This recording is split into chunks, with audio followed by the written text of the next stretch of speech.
अपने अष्ट विनायक हैं, महाराष्ट्र में बड़ी मान्यता है अष्ट विनायक की। पर कभी आपने सोचा कि विनायक 8 ही क्यों हैं, 7 या 9 क्यों नहीं है, 6 या 10 क्यों नहीं है? हमारे यहां कोई भी चीज बगैर कारण के नहीं है, बगैर तर्क के नहीं है। अच्छा, कभी आपने सोचा कि भगवान गणेश का शरीर मनुष्य का है और सर हाथी का क्यों है? और उनका सर काटा क्यों गया? सर हाथी का क्यों है, सवारी चूहे की क्यों है? दोनों में बहुत विरोधाभास नजर आता है ना। और उसके बाद यदि हाथी का सर है तो उनको एक दंत क्यों कहा गया?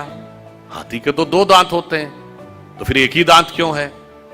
और अगर एक ही दांत रहना था तो एक ही दांत होना चाहिए था उनकी मूर्ति में, वो दूसरा दांत टूटा हुआ क्यों है?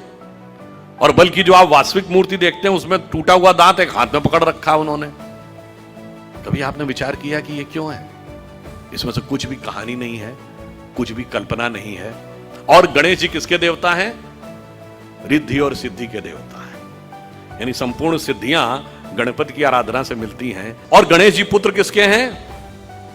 शिव पार्वती के। और शिव ने ही सारे आगम ग्रंथ दिए हैं, यानी जिसको आप कहते हैं ना, आपकी चेतना के जागरण के सारे स्वरूप भगवान शिव ने दिए हैं। अब समझिए गणपति के सारे जो स्वरूप हैं इनका अर्थ और तात्पर्य क्या है।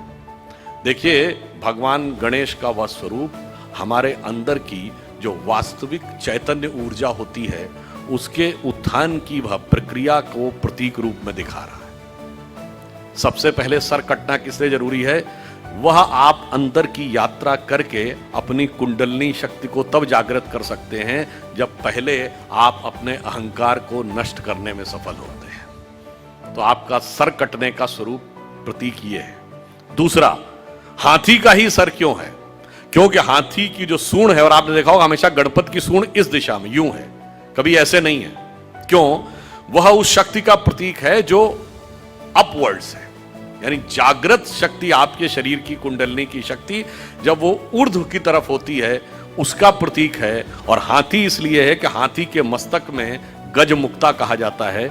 माना जाता है कि हाथी के यहां मस्तक में एक मुक्ता है तो वो ब्रह्मरंध्र का प्रतीक है। और जब वो मुड़ी हुई सूंड ऊपर है, और चूहे की सवारी क्यों है? क्योंकि चूहा जमीन के अंदर जाकर अपना बिल बनाता है।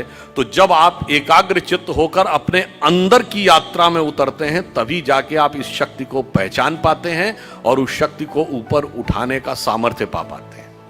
8 ही विनायक क्यों हैं? क्योंकि 8 चक्र हैं, मूलाधार, स्वाधिष्ठान, अनाहत, आज्ञा, विशुद्ध चक्र और ब्रह्मरंध्र।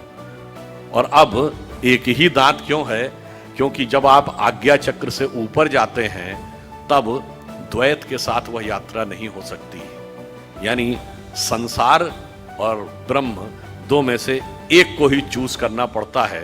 तो वह दांत टूटा हुआ क्यों है?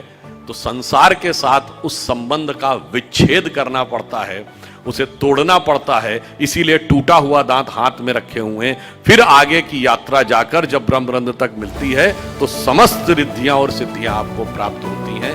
यह उसका प्रतीक है।